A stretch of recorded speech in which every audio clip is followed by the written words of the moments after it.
मुंगीचं दूध लागत दूधही लागल त्याचा गुणच तर तुला सांगतो 100% जर बायकोचं पोट नाही पिकलं तर कोणला देऊन टाक काय खरंच देव आहे का? हा ना मग मग त्याला परत पाठवा काठ्याचं शिंग नाही सावरकांड बायको आहे हा काय म्हणतो सावरकांड 1 लिटर मुंगीचं दूध घोड्याचं शिंग आणि ते सावरकांड तो फोटो फिरवायचा आणू का अरे अरे येडपट बायकोच्या काय नाद लागत तू मग शहाण्या बायकोच्या नाद लागायचं शहाण्या बायकोची नाच लागत का हा. तू बोललाय सगळं खरं आहे का खरंय खरंय हा कोणाची आईची शपथ घालला हा. करून पाय जाऊ शेतकर 100% गुण असं का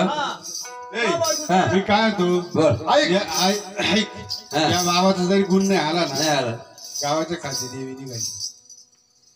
तिच्याकडे जाऊ आपण हा तसं असं का मागायचं का न आपण जेव्हा महाबायकोचं पोटपाणी ठिकाणा ना त्याच्या बाबाकडे मी गेलो हा आणि जेव्हा बाबाने औषध सांगितल्या वस्तू आणि जेव्हा मी आणल्या आणि तुला काय सांगा जेव्हा औषध केलं बायकोचं पोट पिकाना याचं पोट पिकायचं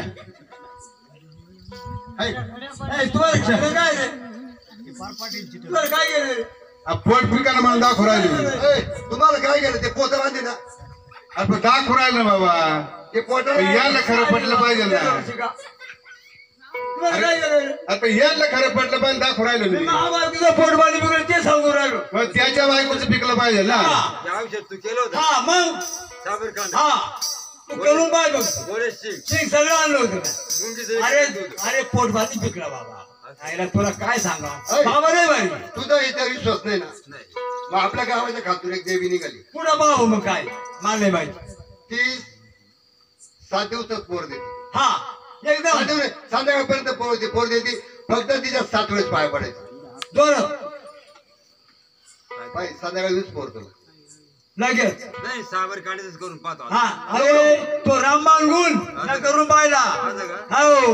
त्यावेळेला जगाय माझं मत तेच होतं काय करी साबर कांडीचं लय काटे टोच हा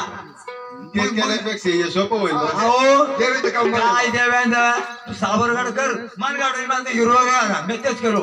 असं का अगदी पोटमानी पिकला येड्या कुठं सापडला सावर काय आज सावर मला सगळं चाल